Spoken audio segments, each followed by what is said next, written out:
We live in an age where many people share absolutely everything.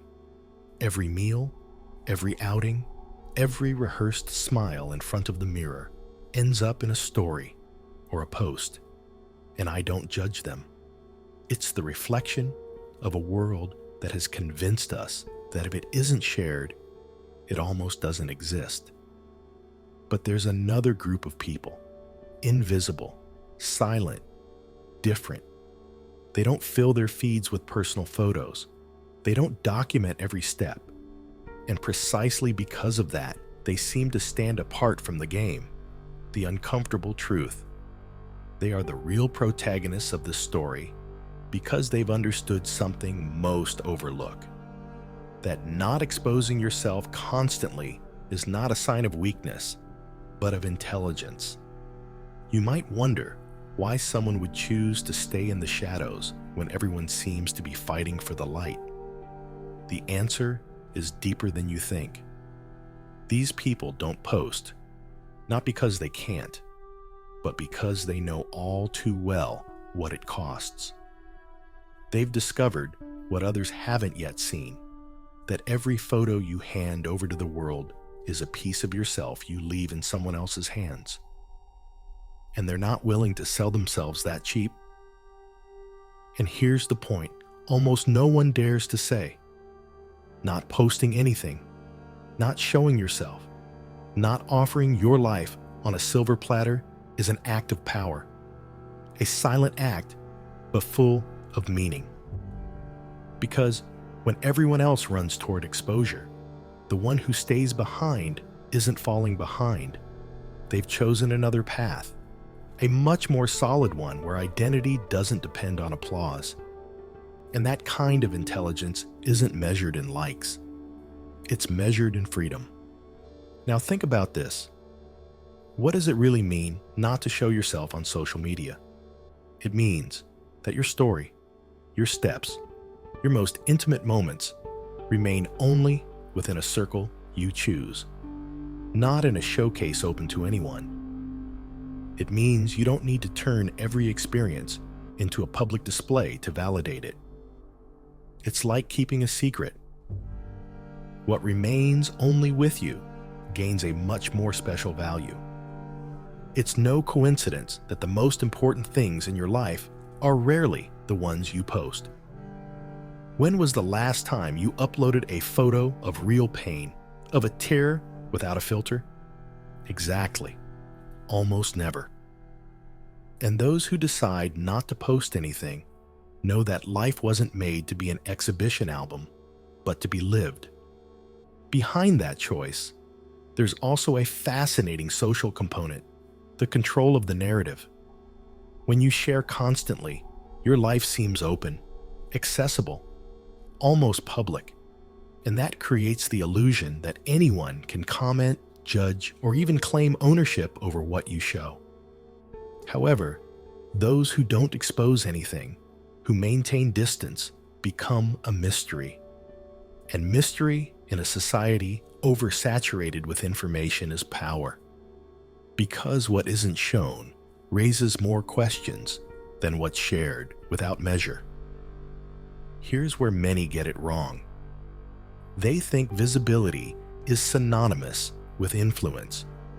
But what they don't understand is that true influence comes from selective silence. Think about those who rarely post, who stay in the background, and yet when they speak, when they appear, they draw everyone's attention. Why? Because they're not worn out. They haven't diluted their presence in 1,000 trivial posts. Their absence creates expectation, and expectation is far more powerful than abundance. This is the psychological secret few comprehend.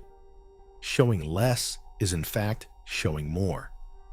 Rarity turns the ordinary into something special.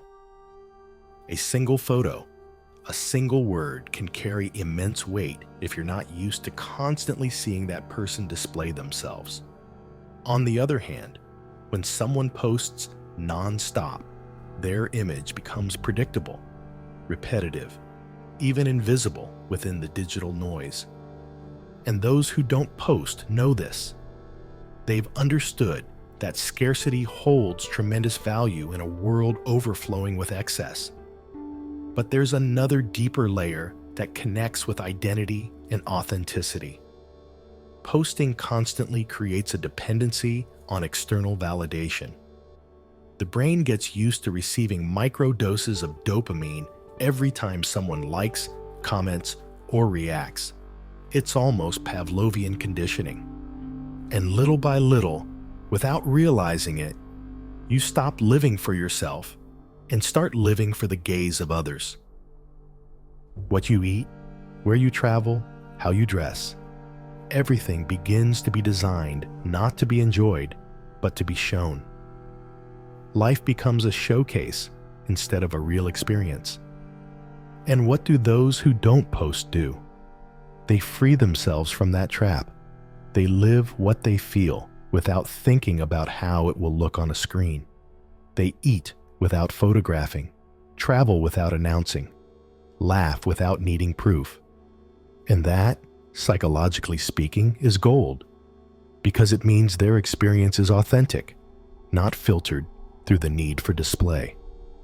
They've regained something most have lost: the ability to live for themselves.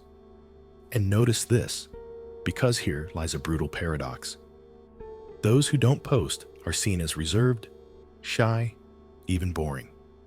But the truth is, while others give away their intimacy for scraps of attention, they protect it like a treasure. And in that silence, in that apparent absence, they build an invisible fortress. A fortress that doesn't need to prove anything because it's already complete. Now tell me, who do you think is stronger? Someone who needs to show themselves to feel alive, or someone who feels so fulfilled that they don't need to show anything to anyone? The answer is obvious, but uncomfortable. Most will prefer to keep posting rather than face it. Not posting is also a form of rebellion, a silent rebellion against a system that wants everything to be visible. That wants you to expose yourself. That wants you to be just another product in the global showcase. By refusing, you become invisible to consumption. You become someone who cannot be measured by superficial metrics. And that invisibility is power. Because in a world obsessed with being seen, disappearing is a luxury reserved for the most intelligent.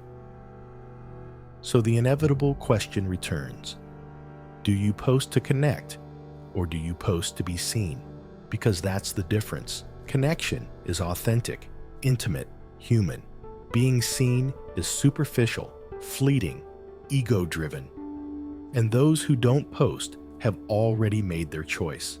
They've chosen real connection, even if silent, over empty exposure. What remains of you when you turn off the camera? If your life ceases to exist without a post, then it was never truly yours. The construction of silence as identity is the part no one talks about. Just as some build their public persona through constant exposure, others build theirs through absence. And make no mistake, that absence isn't emptiness. It's strategy. Silence isn't a lack of voice. It's a different voice, far more powerful than the saturation of noise. These kinds of people develop a special aura. They become enigmas. You don't know where they are, what they're doing, or who they spend their days with. And that mystery generates something no algorithm can ever create: respect. In a world where everything is exposed, what little remains hidden becomes valuable. It's the same reason diamonds aren't found on the surface. They lie deep underground. The rare, the inaccessible sparks desire and curiosity. When you don't post, you force others to approach you genuinely if they want to know you. Instead of passively gathering information about you through your posts, they have to talk to you, ask you, earn your trust. And that natural filter makes your relationships deeper, more authentic. Those who know you don't know you because they saw it online. They know because you chose to share it in person. That completely changes the quality of your connections.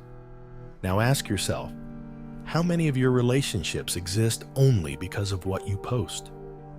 If you stopped uploading photos tomorrow, how many people would still truly care about you? The answer might be uncomfortable, but also revealing, because those who don't post have learned to distinguish genuine interest from superficial curiosity. And that psychologically is a massive advantage. Not posting also allows you to inhabit life without constantly feeling like you're playing a role. How many times have you gone somewhere thinking about how the photo will look, which angle is best, or when to take out your phone? That thought turns the experience into theater. You're no longer at the beach to feel the sea. You're there so others see that you were there. You're no longer dining to savor the food. You're dining so someone can put a heart on your plate. It's exhausting. And what those who don't post do is escape that stage. They stop acting and start living. When you choose not to post, you become immune to constant judgment because there's nothing to judge. No photo to criticize, no pose to analyze, no comparison to make. And within that immunity hides a kind of freedom few you ever know. A freedom that doesn't need to shout because it's felt in silence. The true luxury of the future won't be having more followers. It will be having the courage not to need them. In a world where everyone wants to be seen, those who choose not to will be the only ones who truly own something of their own. They will be the owners of their time, their privacy, their peace of mind. And when that happens, perhaps we'll look back and realize that the wisest weren't those who collected likes, but those who never needed them. So, I'll leave you with a question you might have never asked yourself. Who are you when no one is watching? Because there, in that answer, lies your true self. And maybe those who don't post understood that long before the rest. Those who live to post are tied to the frozen instant, to the here and now that must be recorded in an image. Every moment becomes an ephemeral display that lasts only as long as a 24-hour story. In contrast, those who don't post experience time differently. They don't rush to capture. They're not obsessed with proving they were there. They simply inhabit the moment. Some live for the photo, others live for the memory. Personal memory has nuance. It has smells, emotions. A social media photo has only a superficial version. Those who don't post understand that personal experience stored in memory is much richer than the edited image made to please. That habit strengthens their identity because their story isn't told through someone else's gaze, but their own. When you don't show your life online, you protect what you love. Your family, your friends, your happiest moments remain safe from the stranger's gaze, from malicious comments, from toxic comparison. Those who choose silence online know this. Not everyone deserves access to what matters to you. That ability to set boundaries is a sign of psychological maturity few achieve. Who is freer? The one who constantly needs to prove they live a perfect life, or the one who lives without needing proof? That's the difference between being chained to the public eye and living according to your own truth. In a world where almost everyone exposes their routine down to the smallest detail, those who don't become enigmas. And enigmas attract. They spark interest. They create magnetism. Because what isn't shown inspires more imagination than what's always visible. That's the magic of silence on social media. It turns those who stay quiet into people of intrigue, people who can't be reduced to a digital profile. While many exhaust themselves seeking attention, those who don't post generate a different kind of attention, one that lasts longer, not through excess, but through rarity. Not posting doesn't mean disappearing. It means choosing how to exist. It means your identity doesn't depend on algorithms or applause, but on the authenticity with which you live your own story. If tomorrow, no one could see what you do, if the digital world shut down, would you still live your life with the same intensity? Those who don't post already know the answer. They live without witnesses. And precisely for that reason, their life is entirely their own. And if this reflection stayed with you, if it made you reconsider what you share and what you keep, then you've already stepped into the deeper current. Subscribe to Psyche Nomad. Here, we don't chase visibility. We explore the unseen parts of the mind that define who you truly are.